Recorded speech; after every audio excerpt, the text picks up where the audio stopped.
So now let's get on to our program.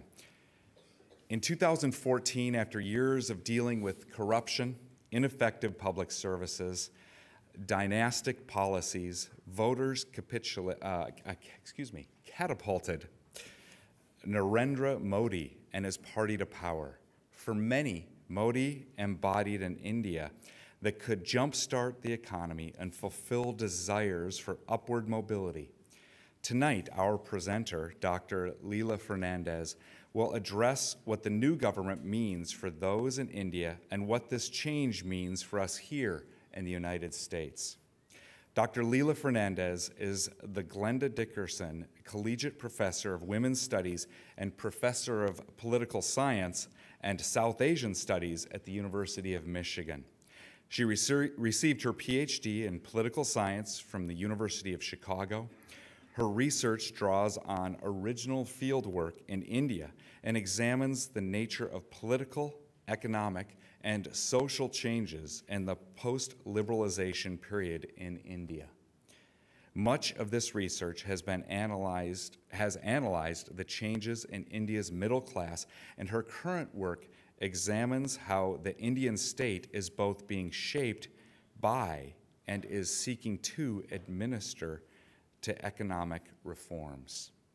Please join me in welcoming Dr. Leela Fernandez. Thanks. Thank you very much for that introduction, and thank you all of you for showing up today. I'd like to give a special thanks to the World Affairs Council for this invitation and for your hospitality during my visit here. So the council asked me to talk a little bit about what Modi, the new Prime Minister Narendra Modi's election means for contemporary India. And I'm going to use this occasion to talk about both his election and also to place an analysis of his election, or to use his analysis of his election as a window on sort of contemporary political and economic trends in the country. So just to begin with, there are a number of reasons why the current Prime Minister's election is very significant in terms of understanding what is going on in contemporary India. First of all, in most of the post-independence India since 1947, India has tended to be ruled by one party, the Congress Party, except for some brief periods of rule, including a brief period of rule by the current political party. The Congress Party, which was the previous party in government, was basically routed in the election. And what that means, since India has a parliamentary election, a lot of times the governments are coalition governments where you have to kind of piece together the parties in order to gain a majority. And a lot of analysts expected that the BJP would win, but that they would have a coalition government. What ended up happening instead was that there was what commentators called a Modi wave, and the BJP basically swept the election with a clear majority, and the Congress Party, which was the party in power, was basically routed. It basically does not even have enough seats in parliament to qualify as kind of a legitimate opposition party in the parliamentary system. So the election was a very significant event, which in many ways outpaced what a lot of commentators even expected, though people expected the Congress not to do well. The second part of why Modi's election, what's called the Modi wave, is significant is that Modi came to power with the promise of basically jump-starting the economic stagnation that was taking root in India, and with the promise of, in a sense, fulfilling on India's economic promise, on fulfilling on India's economic promise and aspirational promises to large segments of the country that were being left out of economic growth, which had been taking place since the 1990s. And then finally, the third reason why this election is very significant is that Modi comes from a political party called the BJP, it's an acronym, which is the political party of what is called a Hindu nationalist movement. And so his election also represents the formation of a clear majority of a government which has a very new vision of India as a Hindu nation as opposed to sort of longer traditions of India as a secular democracy. So the combination of the scale of the victory and then the substantive meaning of the victory means that this is a very significant electoral event for the country, and it's important in terms of how we understand India to kind of make sense of what is going on with this election. And so that's part of what I'm going to try to do in my comments today. What I'm going to do is I'm going to focus on basically 4 main points. I'm going to just begin with a little bit of background so that everyone sort of has a sense of what I'm talking about. And then I'm going to talk about 2 key substantive issues. I'm going to talk about what Modi means for India's economic future, what his policies are promising, and what may be some of the cautionary notes in opposition to his promises. So a little bit of looking at the branding which he's presenting, but also some of the realities which underline the branding and the perception which we might get in the media. And then the second thing I'm going to talk about, which goes back to my point about the rise of the Hindu nationalist movement, I'm going to talk about what his election means for the substance of India's democracy. So what does it mean to have a leader like Modi in terms of religious freedom and the rights of religious minorities in the country? And then finally, what I'll do is I'll conclude a little bit, since we are located in the US, I'll conclude by talking a little bit about how we should think about Modi's election from the perspective of the US. So what should the US think about, and how should the US think about his election from our perspective over here? So I'm going to talk about those 4 points. Is everyone with me so far? All right. So just a little bit of background. It's always useful to look at a map of India because it reminds us that when we talk about a country like India, we are actually talking about a subcontinent. It's a vast country. There's a great deal of variation. So there's regional variation. India is made up of over 300 castes. The caste system is often one of the most difficult issues for US audiences to grasp because we don't necessarily have something similar here. It has major religious differences. It's very pluralistic. So the majority religion is Hindu. It has a very strong Muslim minority. It has a smaller series of religious minorities made up of Christian communities, Sikh communities, Jains, and also very old and established Jewish communities. So it's a very complicated country in terms of diversity because there's a wide range. For example, there are hundreds of different languages spoken. Any kind of generalization about economic growth will vary because there are some regions which may be left out of patterns of growth. There are some regions which may be experiencing an economic boom. So it's a very useful place to start because it always cautions us against overgeneralization. And we might be able to get into some of the issues of diversity in the Q&A, but I just wanted to start with a little bit of just kind of like a contextual note about the diversity of the country. So the second thing I'd like to talk about is to give you a little bit of context for the idea of what Modi means in kind of like a historical context, but a historical context which is really about the recent history. So one of the things that you might hear in the media, one of the things that Modi himself promises is that he represents a new brand from the Indian nation, and in a sense, the theme of the talk which I was asked to deliver was really about how is Modi rebranding the country. It's useful to, in that light, to think about the fact that the trends which Modi now represents actually have a much longer history, going back to the 1980s. So both the changes in economic policies, which I'm going to talk about, as well as the rise of the Hindu nationalist movement, which I've referred to, actually go back to the 1980s. And in many ways, Modi's election is kind of like a stage in this longer process. So the 2 levels of context, which I'm asking us to keep in mind, is one, the variation across the country. And then the second is that to keep in mind some of the context that not all of this is about kind of a discontinuity. So Modi does represent something new, but he also represents something which has been unfolding for several decades.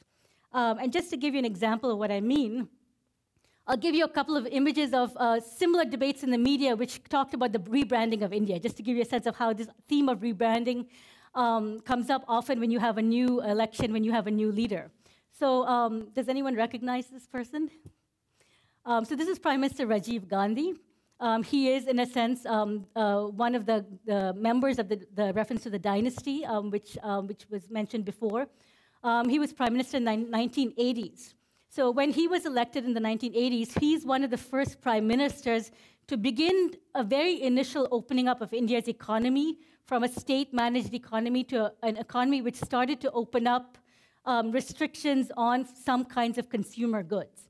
So in the 1980s, for example, he's famously described in the Indian media as the first prime minister who understood India's middle classes, who understood, for example, the meaning of color television, the meaning of the fact that a lot of middle-class Indians wanted to be able to choose the kinds of cars they could buy and wanted the sort of restrictions on imports to be lifted.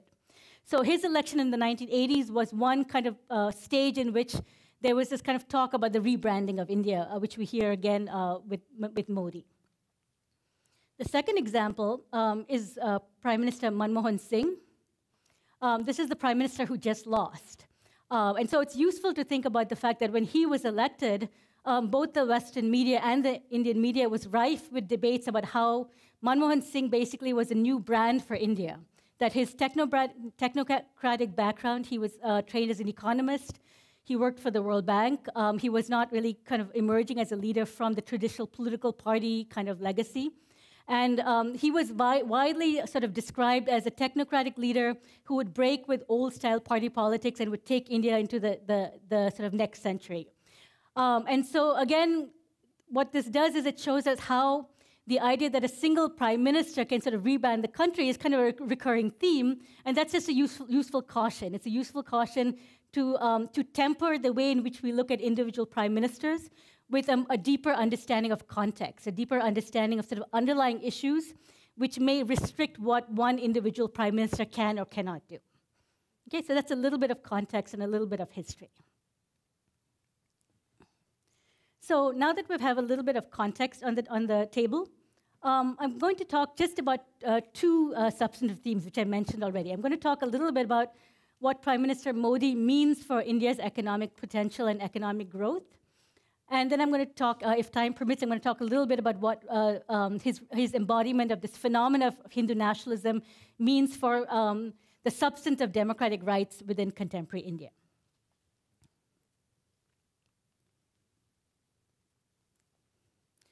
So the first thing I would say, just as general background, is that India has gone through a very significant and very real period of economic change, starting a little bit in the 1980s with Rajiv Gandhi, but really accelerating since the 1990s. So what India has been doing is gradually shifting from a state-managed economy to an economy which has been opening up to investment, opening up to models of economic growth, which have been placing more of a stress on privatization and on the role of business. Now, these changes are real.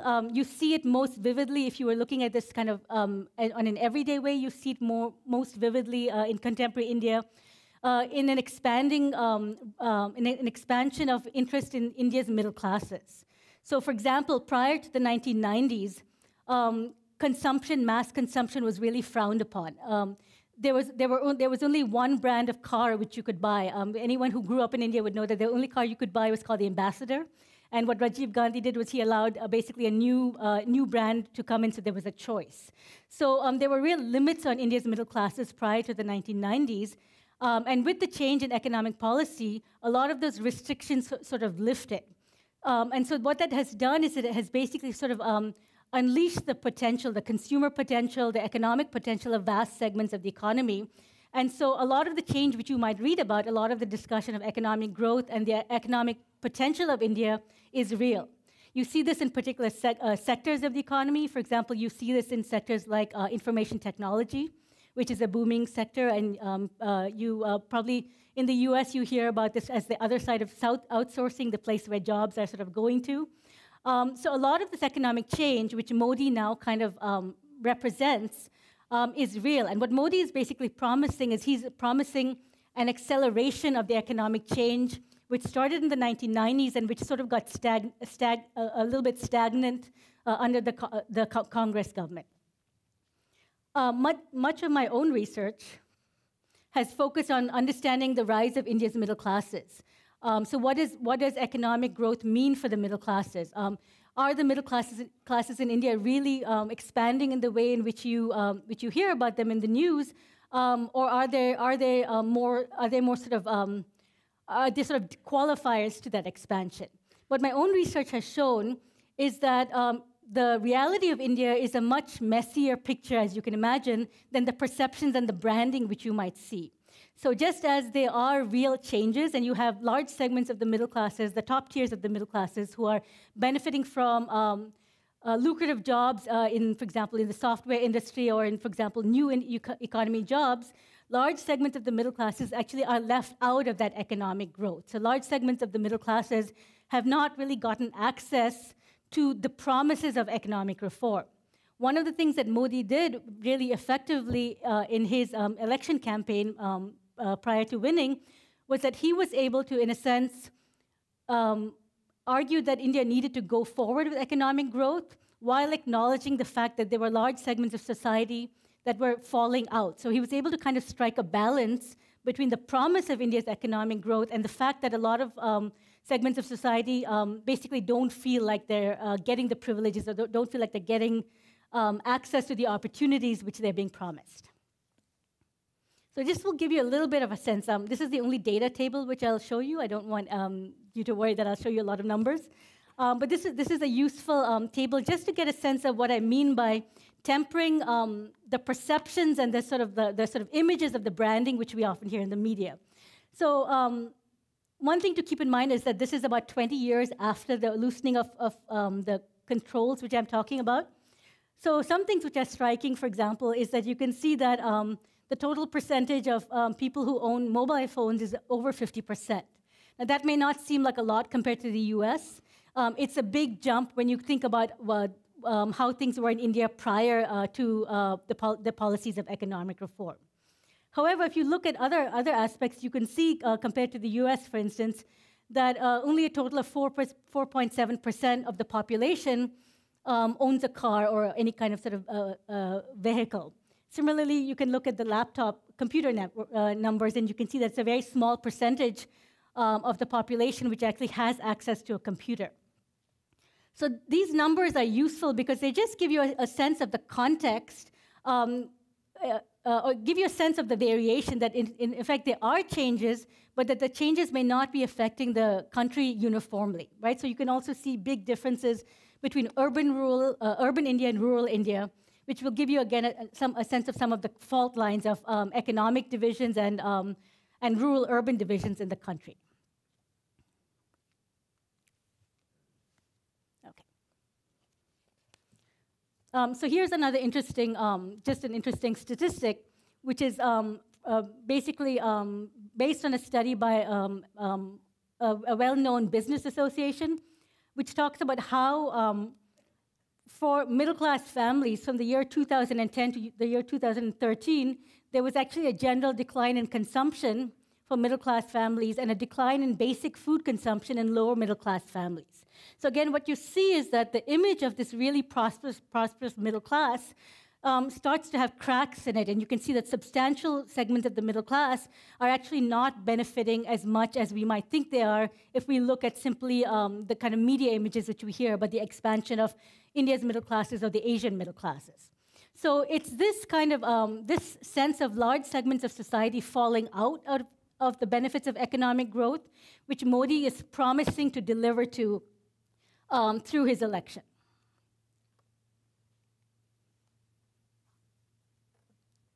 So these kinds of inequalities are intensified by particular kinds of social and economic qualities within India. If you remember when I showed you the map, I talked a lot about the variation within the country.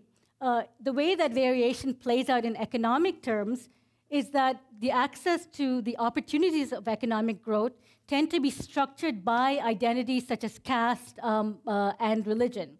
So, for example, there have been significant studies, including government studies, which have shown that members of the lower caste and members of the Muslim population tend to be systematically excluded from new economy work, from public sector work, and from different segments of society. So what that means is that there are large sort of segments of society which, again, are not benefiting from these sort of larger trends of economic growth.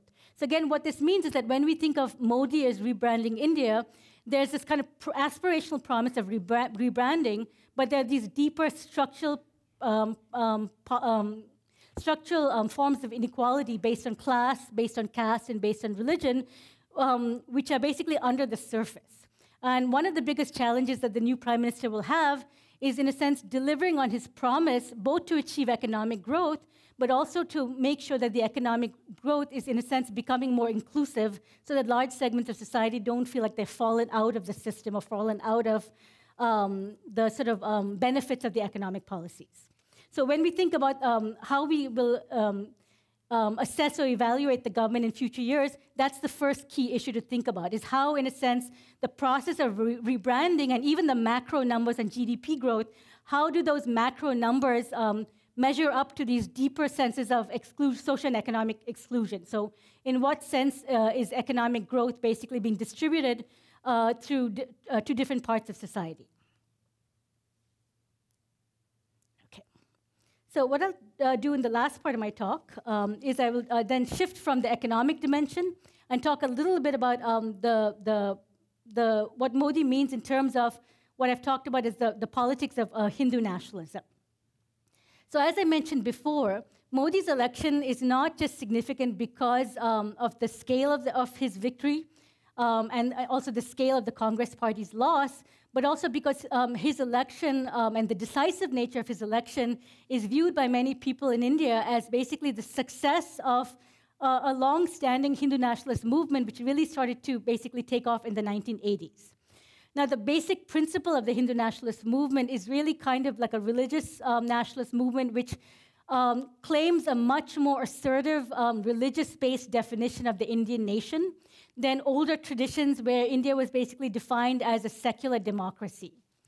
And it also means that for many commentators and analysts in India, and also for many scholars, it brings up the fact that the Hindu nationalist movement has often been implicated in significant forms of violence against religious communities, particularly from Muslim and Christian communities. So, for example, Modi himself was chief minister in a state in Western India, the state of Gujarat, which witnessed one of the most horrific systemic sort of forms of violence against the religious minority Muslim community in that state, which a lot of scholars and analysts have widely written about.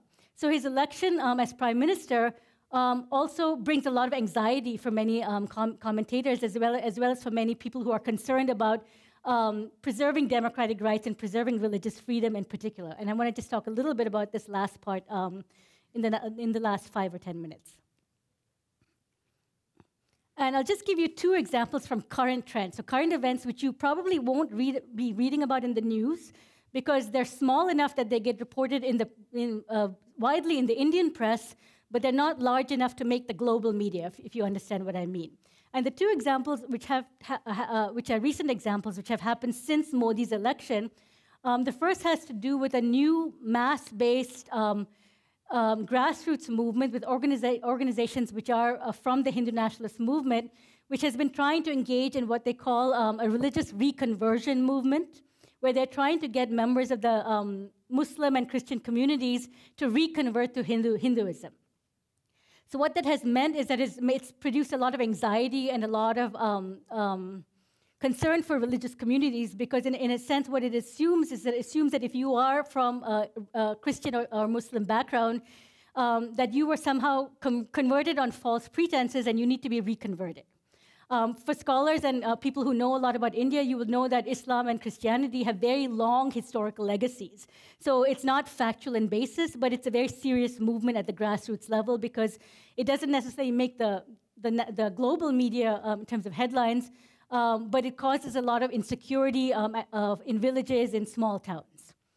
And the second example, which is linked to that, which I think gives you a sense of what I'm talking about, is linked to the campaign of religious conversion, is a movement of the Hindu nationalist movement to try to prevent interreligious marriage. So basically to try to intervene at the village level or small town level and stop cases of marriage between particularly Muslim men and Hindu women, and to, in a sense, assert that any kind of interreligious marriage is kind of a plot to convert Hindu women into Muslims. And so it's kind of, what it does is it enforces a kind of social segregation by sort of taking apart or sort of creating social space between the Hindu and Muslim communities. So those are examples of current events. Another set of events has to do with sort of low-grade violence. So for example, in New Delhi, which is the capital of India, just had elections. And prior to the elections, there were a series of attacks of vandalism on churches in different parts of the city. And so there's a kind of low-grade violence against sort of symbolic spaces of religious communities, which again have been small enough that they're not getting global media, but which have been of great concern to commentators who are interested in democratic rights within the country. So just to conclude now, because I think I'm running out of time, I'll conclude by talking about what these developments mean for U.S. audiences. So what are the takeaways that audiences should in the U.S. should get from what I've been saying? So we are in the current place in a situation where U.S. and India have very significant emerging ties. So the relationship between the U.S. and India has been growing stronger with time when you compare it, for example, to earlier periods in the Cold War. President Obama recently made a visit to India. This didn't get as much news coverage in the U.S., but within India, this was a huge event. This was a very significant event. It's the first time a U.S. president was invited as an official guest to India's Republic Day. Obama's visit was basically covered in great detail from all the basic major news outlets. So it was a very significant event, and a lot of the meetings have to do with questions of trade and investment.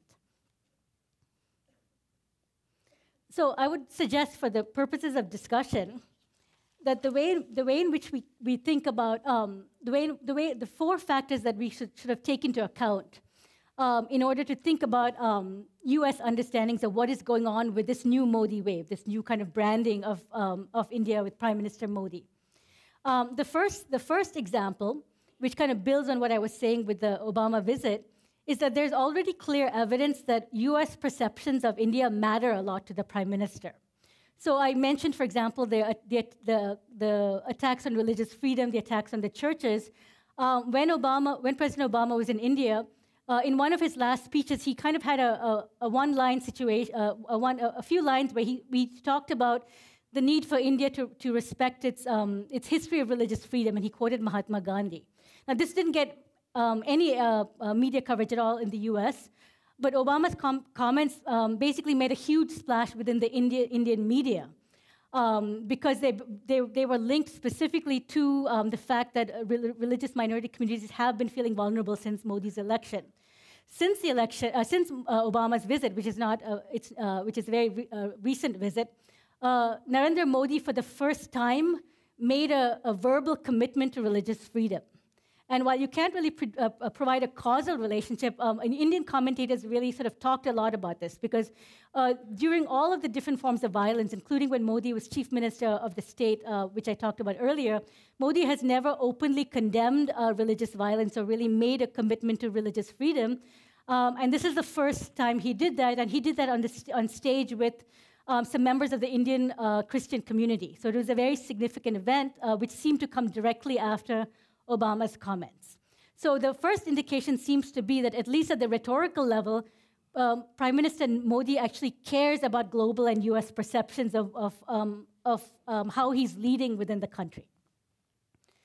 The second comment, which is related to that, is that while Modi made a rhetorical statement, the structure of the Hindu nationalist movement is such that there's always been a separation between the political party wing of the movement, which Modi represents, and then the grassroots organizations, which usually kind of foment the violence and engage in sort of systemic violence against religious communities. And so Modi's rhetorical commitment to religious rights and religious freedom are significant because it's the first time he's made them, but we still need to wait and see whether he will tamp down on the actual organizations which engage in violence or which engage in discrimination at the grassroots level. So that's a little bit of a caution to the first point. And then the third point, which I will talk about, has to do with how the U.S. can think about the issue of religious freedom in the current sort of global sort of context where we are all talking about the dangers of religious extremism of different forms, and where there's a lot of focus on Islamic religious extremism. So the Indian case is often difficult for U.S. audiences to understand because we are so used to thinking sort of rhetorically in the media about the problem of Islamic fundamentalist movements. And India kind of reverses that because we're talking about a Muslim community which is a minority community and that is, in a sense, kind of being victimized by another religious majority. So one of the things that U.S. audiences have to keep in mind is that it's important to disentangle what is happening with the Indian Muslim community with the rhetoric on sort of the global war on extremism or the sort of global rhetoric on the war on terrorism, because the problems associated with the Indian Muslim community, in a sense, predate what is happening right now at the global level, right? So the Indian Muslim community historically has had conservative elements to it, but it also has had a brand of Islam which is associated with a version of Islam called Sufism, which tends to have more of a mystical nonviolence dimension. And so what is happening with the Muslim community, and particularly in India, and majority-minority relations, is very different from the sort of global narratives which we are talking about. And so it's important for a US audience to start to kind of disentangle the regional kind of national dimensions within India and what we're sort of hearing about in the news about sort of national trends are related to other parts of South Asia and other parts of the Middle East. And then finally, I would say that the last point, returning to the economic issue, would be that when we hear a lot about Modi's rebranding, when we hear a lot about the potential of economic growth in India, would be to, again, treat those trends with a little bit of caution, because there are underlying sort of processes of inequality, underlying processes of where particular social groups are left out of the growth, which means that the problems that India faces in socioeconomic terms go beyond rebranding, right? So the policies that need to be implemented and the ways in which opportunity and equality need to be talked about become much more complicated than simply saying India's economic growth is being spurred, so accelerated. So in some ways, what I would conclude by saying is that what that means is that we would need to take the rebranding that Modi promises with a little bit of caution and look at how things play out. And because again, if you look at how I started the talk, we've heard the narrative of rebranding many times, and the rebranding has made changes, but it has also, in a sense, left intact long-standing inequalities, both social and economic. So I think I'll end here, and I hope that this was helpful to you, and I'll be happy to take questions.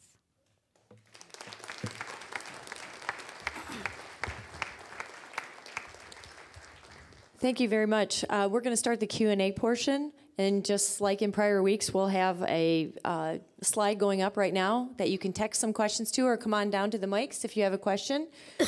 And we'll just do every other. Gary, do you want to start? Oh, sure. Go ahead, Gary. A three-part question, but they're all simple, I believe. Did I hear correctly? There are 300 castes? More than 300. More than 300. Yes. And are they deemed to be legal in India today? Yes, so it's kind of like we have a census in the U.S. Okay. Castes are now counted by a census. Okay. And so, yeah, so they're legal. So it's a little bit complicated because caste discrimination is prohibited. Oh. But because caste is also a basis for mobilizing, so just like here, ethnicity can be a basis for demanding resources. Yes. It's a little bit similar to that situation. Okay, and it's exclusively a Hindu concept, is that correct? It is. But like everything in India, the answer is more complicated because it is a Hindu concept. But what scholars have found through research and what policymakers have also found is that religious conversion doesn't necessarily get rid of the caste system. So for example, if you looked at Christian communities and Muslim communities, even though technically you're not supposed to have caste, that there are caste differences amongst those communities. Gotcha, so it tends to travel beyond the religion. Makes sense. Thank you very much. Sure. I'll read you a text question. With the stress building between Hindu and Muslim and Christian factions in country, is there a growing fear of terrorist conflict? And if so, what is the likely response of the Hindu nationalist movement and the government modified? The government? It says, I think there's a typo here. What's the response of the Hindu national movement? Okay, so to terrorism. That's a complicated question. So the first thing to remember is that the Hindu-Muslim dynamic is a much older one. It predates all of the stuff which we talk about with terrorism by decades. And you know this even by understanding that the partition between India and Pakistan was a religious-based partition, right? And a lot of the dynamics between those two countries and the internal dynamics have to do with religion being an identity which was politicized through the colonial period and then through the nationalist movement. So the reason that's important to understand is because it stops us from reading terrorism back into what is an older situation. The second thing to understand is that the Muslim community tends to be marginalized socially and economically. So they tend to be sort of, as I mentioned, there's significant data which shows that they have less representation in higher economic positions in the courts and in basically sort of like significant sort of places within society. Historically, the Muslim community in India has never really been prone to violence. So the violence in India between the religious communities has either been, sometimes there are riots which do kind of unfold because of inter-community conflicts. Sometimes the conflicts can have nothing to do with religion, but they play out in terms of religion. So it can be a land-based conflict between villages or within a village. And so in that sense, it's really not necessarily related to sort of like issues of global terrorism. However, in what has happened is that as some segments of the Muslim community do get more alienated, there is a risk, right? There is a risk of segments of the Muslim community now becoming radicalized, as happens in, you also see this happening in Europe, right? So that is a danger of social and cultural alienation.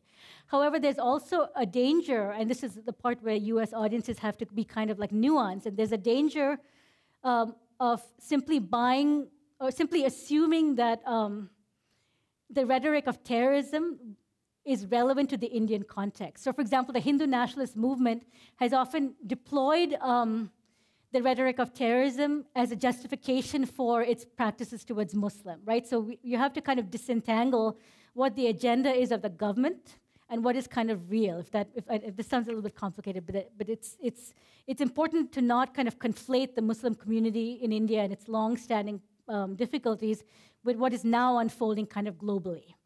So it's that disentangling which needs to happen. So the danger is that the Hindu nationalist movement can use the rhetoric of terrorism to kind of clamp down on the Muslim community. So for example, and this is not something new. So for example, in the 1990s in Delhi, again, there was a period of time where, and it's usually around election time, where the local BJP party was basically saying that the Muslim communities, these are usually poor communities who are living in what we would think of as squatter settlements, were really Bangladeshi immigrants, that they weren't really Indian citizens, and that they were infiltrators, and they were a threat to national security. Now, that was actually factually not true because they were not immigrant communities. What's difficult in a context like India is we don't have like a system of identity cards, so especially poor people don't have documentation. And so it becomes very easy to demonize poorer Muslim communities as a threat to national security. So it's very important to know that it's possible that segments may now become radicalized, but it's also important to caution against simply taking the Hindu nationalist movement or the Modi government at its word that this is kind of like a blanket issue related to terrorism.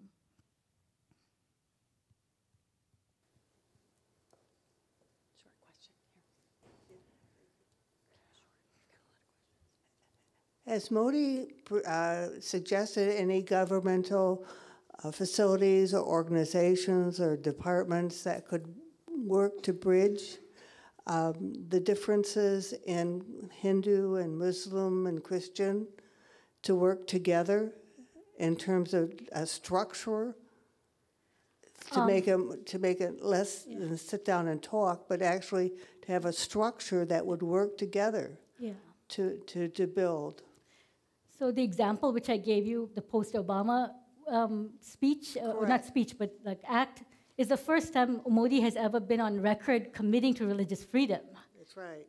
And so that's significant. Now it's action. Yeah, but that's significant in two ways. What that means is that prior to this, because religious violence has been concentrated in his state where he was chief minister, so that has never been his objective.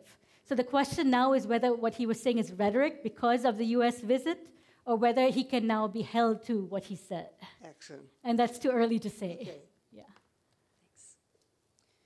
So following up, I have a question here that says, is Modi primarily motivated by economic or religious objectives, and what are some likely results of his leadership? That's a great question. I would say he's motivated by both, going by the history of his rule when he was chief minister of the state of Gujarat. I think what is going to be interesting, and this is kind of where the U.S. visit is interesting, just in a microcosm, is if he is willing to kind of temper his desire for a Hindu nationalist vision because he does not want to, in a sense, risk losing investors. You know, if you understand what I'm trying to say. I think it's too early to tell. I think until his statement on religious freedom, there were really worrisome signs, but there continue to be worrisome signs. For example, India has a very sort of strong higher educational system, right? So there are terrific universities and technological institutions. One of the reasons why you have, for example, a booming software industry, one of the reasons why you have so much migration and you have people coming to the US is because of the success of India's higher educational system. There are worrisome signs that there may be interference because it does have a centralized structure above it. There are worrisome signs that there may be encroachments that could kind of jeopardize the sort of integrity and sort of independence of the educational systems. And so I would say that people who are really interested in following India would need to be really cautious because Modi does not have a good track record on religious rights. Two variations of a question. One, I have been struck recently as to the recognition both in Israel and also in India as to the relationship between the Jewish and the Hindi religions and the celebrations thereof. Mm-hmm. And I was totally unaware of that as to prior history.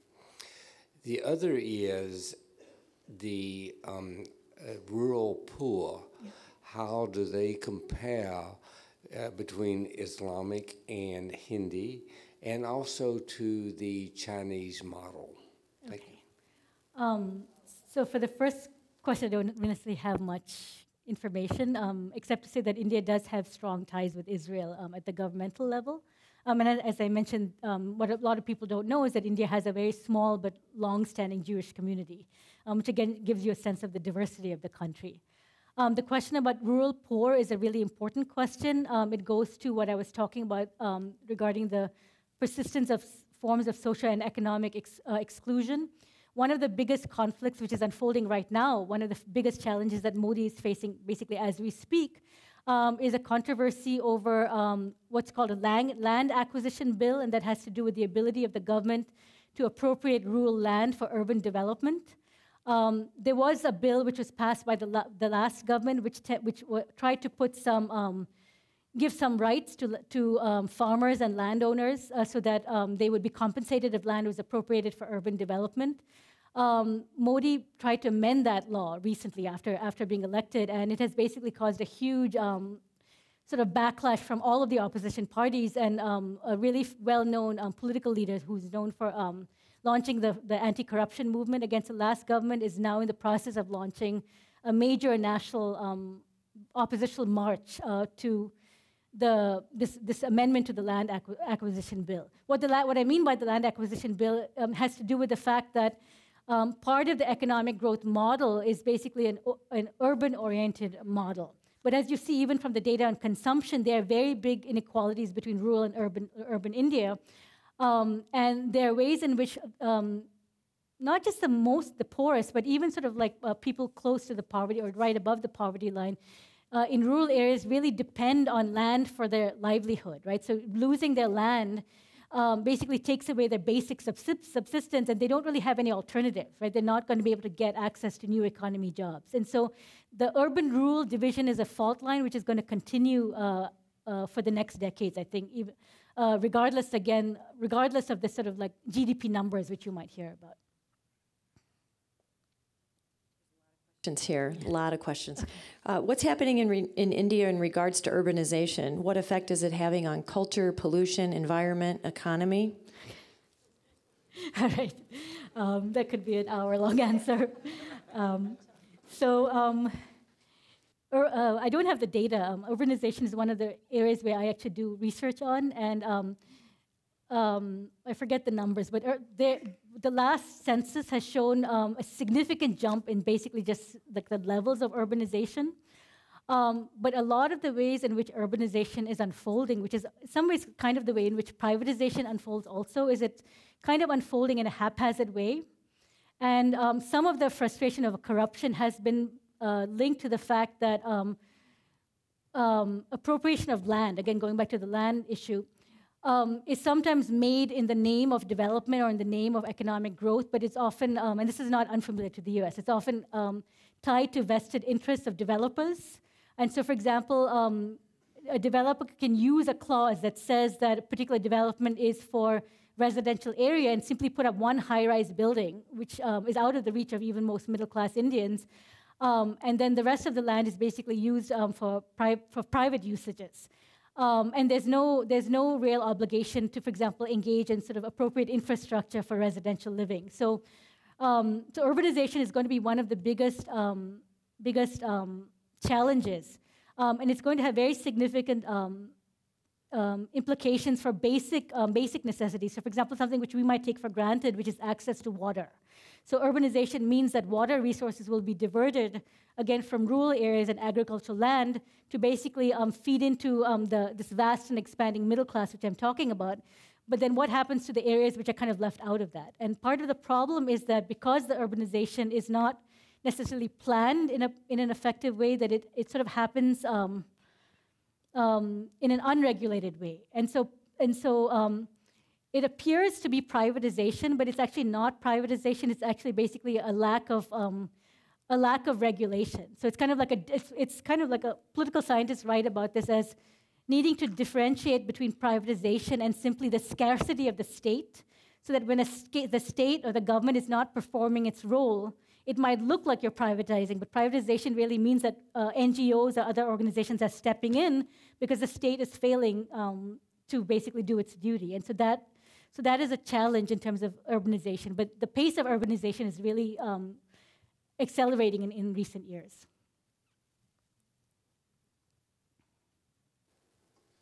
It seems that over time, at least recent time, a lot of U.S. companies we know have moved over to India and are taking what I will say advantage of a lot of the workforce over there. Okay.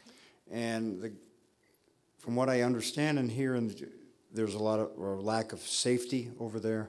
Mm-hmm. We've heard a lot about fires and other things. What is the new government doing to kind of correct those issues so countries such as the U.S. and other ones don't take advantage of the up-and-coming middle class, or hope to be middle class? So some of these questions, it's early to say, but my sense is just from like early indications is I wouldn't say that would be necessarily a priority of the government, because the priority of the government is to get investment in at a rapid pace. So if you're trying to get investment in, the promise of Modi. The promise that Modi made two sets of promises. One was to the business-oriented class, and one was to the groups that feel left out, right? So one of the reasons he was so effective is he was able to, in a sense, pull together constituencies which are actually conflicting. And the promise to the business community was that he was going to basically accelerate the dismantling of regulation, which is kind of the reverse of the question you're asking. So I don't see any indication right now of increased regulation being a factor. Quick follow-up with the scope, with the large scope of his election victory. Yeah. Do you see a very short window that he has, because he's put together coalitions that normally don't vote as a bloc? Yeah. And does that give him a very small window of opportunity to produce, or these coalitions that supported him disband again and he no longer has that support? Yes, that's the short answer, and I think you see this if you follow closely Indian elections, which I'm not assuming people do. The BJP lost the Delhi elections. These are local elections, but Delhi is very significant, and a new party came to power, which was really about delivering like a populist agenda. The second thing, which has to do with what I was discussing with land, that the Modi government thought they could push the amendment to the land acquisition bill through, but it basically caused a furor. And, all of the opposition parties, for example, walked out of parliament. And now there's this kind of national mobilization I'm talking about, which shows the limits even with a majority. The only worrisome thing to me as an analyst, with looking at this as from like longer trajectory, is the fear of the religious nationalist dimension being used as a strategy to kind of distract from the economic problems, if that makes sense. What is Prime Minister Modi and the BJP's view of India's role in the geopolitical structure, in particular with respect to relationships involving the US, China, and Russia? Okay. I'll answer the US part because I think that the other two it'll take me too far off field. But so I think the foreign policy or geopolitical dimension of the Hindu nationalist side of this is that a real sense of national pride of India wanting to be a player on the global stage. I think India wants strong relations with the U.S., and so I think in many ways the visit with President Obama recently was successful in terms of taking steps forward in that relationship. And so I think the perspective from the perspective of the Modi government that they do want positive relations with the U.S. But they do also see themselves as playing a kind of a leadership role, both in the region of South Asia and also globally.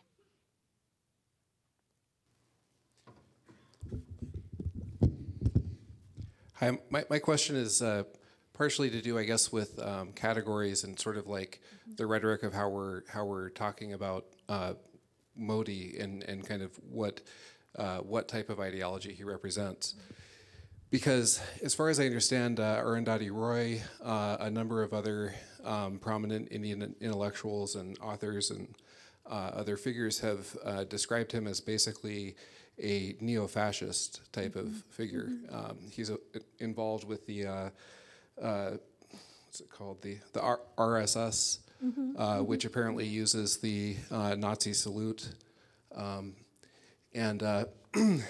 Not only that, but I mean, basically my question is, given that India is, the largest democracy in the world, given that they achieved universal suffrage before the U.S. did, literally over a decade before the U.S. did, and given these kinds of questions, his involvement in anti-Muslim riots in Gujarat, which left over 1,000 Muslims dead. Also, various forms of media and academic repression. Arundhati Roy's comments came out of the pressure that the party that he represents put on Penguin publishers. And so I guess my question is, given the U.S. and the U.K.'s history of pretty solidly rebuking him because of this history, what potential outcomes, I guess, do you see to not continuing to rebuke him, somebody with this kind of history? So that's a complicated question. In terms of categories, I don't usually use terms like neo-fascist because I think when you start going to like European history, everything, like you just get into like side debates. I think the deeper questions you're asking, which is about religious violence, has to do with like the contradictions I was trying to, and the cautions I was trying to get at. This was a chart I have. I didn't put it up because I didn't want to get too academic with the audience. One of the interesting or important things I use this in one of the undergraduate classes I teach, but one of the things I try to get students to understand is that the RSS, which you talked about, is kind of like the parent organization of the Hindu nationalist movement. And then you have the BJP, which is the party which Narendra Modi basically, that's the party which brought him to power. He's the leader of the party. And then you have the different cultural grassroots organizations which are involved directly in the violence which I'm talking about.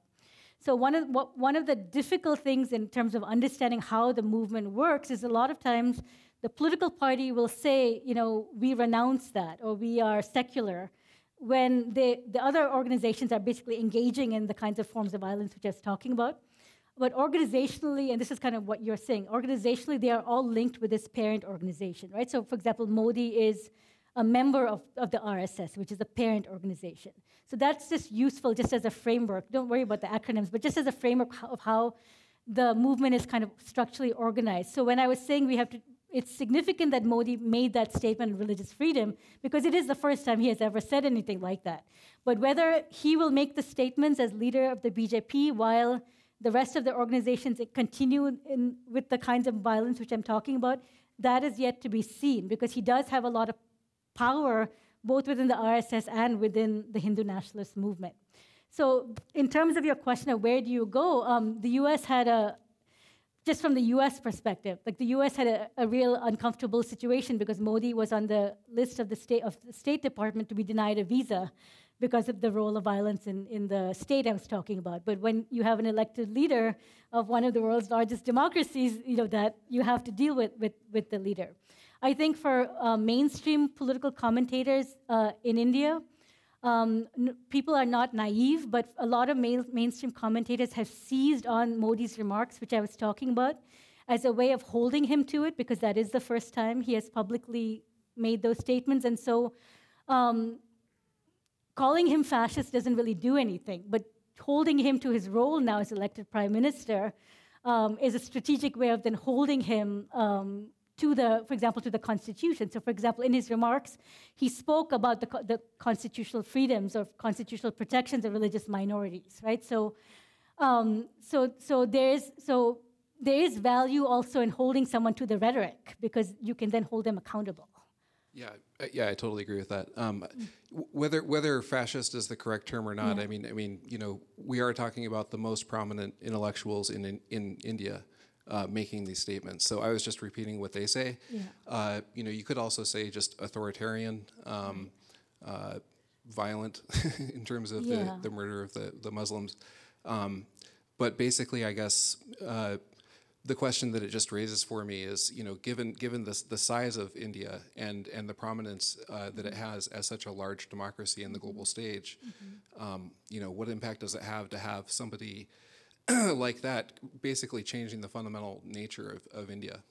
And so the hard question for me, which is not something where there's an easy answer, which is what will be the long-term impact on appointments to courts? What will be the long-term, I use the example of educational institutions, of appointments to the people, the bureaucracies that oversee faculty appointments. So there's a big stir right now with the former Nobel Prize winner Amartya Sen, who is a well-known economist, who is on record now having resigned from a major academic position because he says the Modi government was stalling signing off on it because of Amartya Sen's criticisms of Modi. And so those are disturbing signs because Amartya Sen if you're of that prominence and you are stepping down from a major institution, those are worrying signs. But those are sort of those are the kinds of events that don't get global media attention. Just as I was saying, there's a low-grade violence, which is low-grade enough that people in India care, but it doesn't make the sort of circuits of the global media.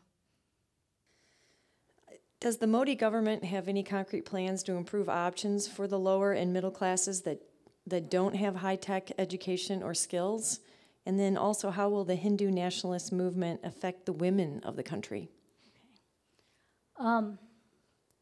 So one of the contradictory things about Modi's promises, which has to do with those different constituencies which I was talking about, was that while he was making a case for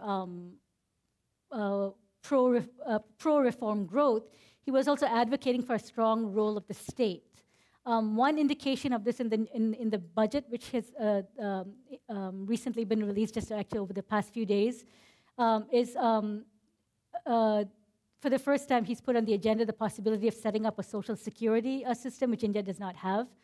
But a lot of analysts, from what I've read, again, this is just from the past few days, but a lot of analysts are saying that if you actually look at social spending, which does try to target the groups that the question is asking about, that there is actually a reduction in social spending. So there's a lot of contradiction in what he's doing. And there are ways in which you can see even the budget being a case of him trying to mediate these very conflicting social and economic groups that he's trying to cater to.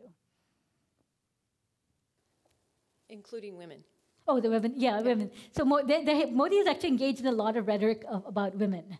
There's nothing in the budget that has any kind of allocation. But one of the disturbing things, I'll just say one thing about this, is that I mentioned the issue of interreligious marriage. One of the disturbing things about those cases, which there's no time to go into, is that part of what they were doing when they were separating the couples, and these are the couples usually who are in love and they're going outside of the arranged marriage structure, is basically accusing the Muslim men of rape. And so even when we think about women's rights, we assume that, okay, talking about rape is by de facto like a good thing. And obviously we don't want violence against women, but there are ways in which the language of women's rights can also be appropriated in complicated ways. Okay.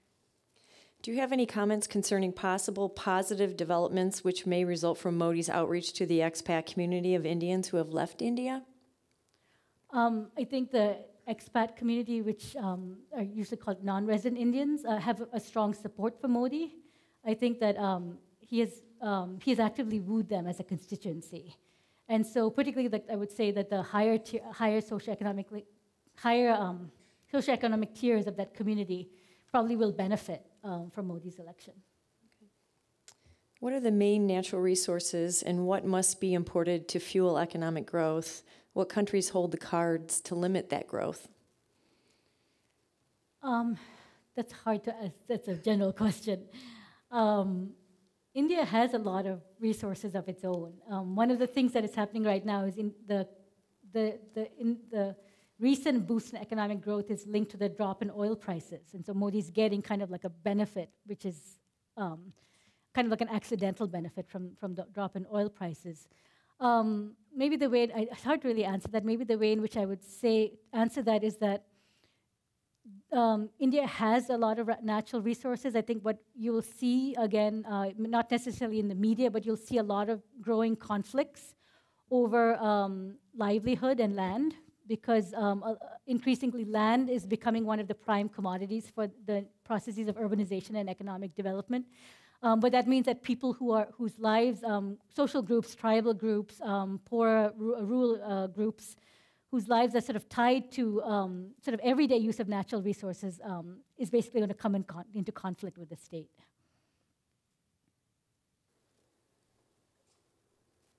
I don't know if you know this, but could you talk a bit about the recent jailings of U.S. business executives in India? We've had, oh, you don't know? We had a recent, a company here who had some India executives. So instead of addressing that specifically, can you address corruption and how you see it changing in the Modi government compared to what it has been? I think it's very difficult to say about changes because he's just taken office. The Congress government was mired in a lot of corruption scandals. There's some kind of low-grade corruption where sort of like clerical workers take bribes just to provide basic services, and a lot of that is because of salaries being so low for a lot of lower-tier white-collar workers, and that's kind of like petty corruption. The big corruption scandals have to do with political elites setting up economic deals where they're kind of getting a cut of the profit, and those were the scandals which were plaguing the previous government. It's too early to say if that's going to change or not, and that's where this issue of rebranding and it's very easy to assume that something's going to change when you have a new prime minister, but there are longer-term trends, institutional trends, which are harder to change in terms of how institutions operate. Can you expand on Modi's social and human rights initiatives?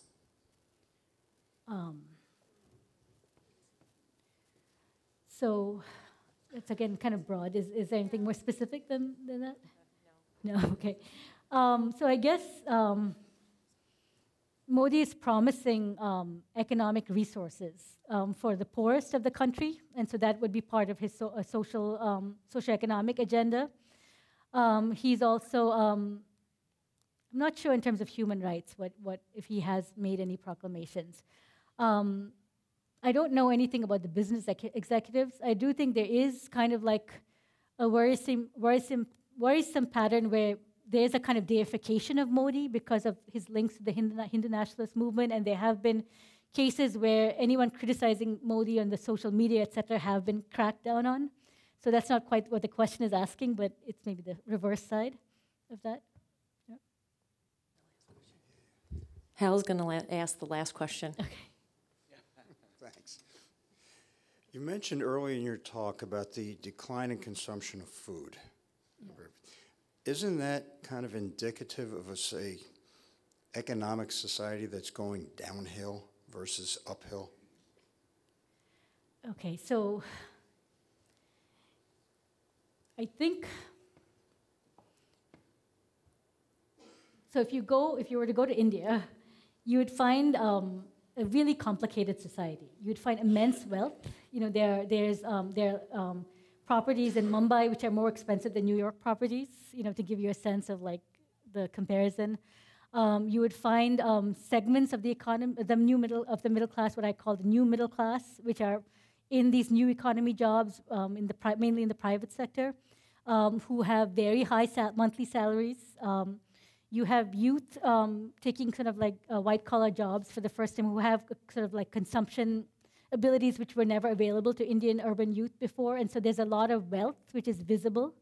A lot of my research on the middle classes has been focused on deconstructing that image, because it's so easy to go just to a city and to be overwhelmed by the wealth. And so part of the reason I put the quote up is I think it's important for US audiences to understand that large segments of the middle classes are not necessarily that wealthy, right? So for example, buying a television or buying a fridge, for example, refrigerator, is a very big family decision for most middle class families. And most middle class families would not engage in repeat consumption, which is like change the brand every year. And so I think a lot of times what you'll hear in the media is the rhetoric on the size of the middle class. You'll hear rhetoric on household incomes. A lot of that rhetoric doesn't really match, so you'll have a spurt in consumption because it's a big country and the size is big, sort of like practically speaking, but it's not necessarily repeat consumption. But there is upward mobility. It varies, again, that's why the regional variation really matters. Right? So for example, the northeastern part of the country is almost like a forgotten area. It's almost like left out of economic growth. There are particular states which are becoming extremely wealthy. There are real disparities between urban and rural India. So that is going to be a real fault line, especially as more resources get tracked from rural India to urban India. So I couldn't really say it's going on a downslope because there is real growth, because there is upward mobility. You have segments of the society, like Dalits, the lower caste and Muslims, who are getting educated and are trying to sort of access this new Indian dream for the first time. But what that also means is you have a very big segment of lower middle class individuals who are unemployed. So it's really a contradictory picture, and it wouldn't be right to say it's kind of going downhill, because there's data which shows that that's not true. So.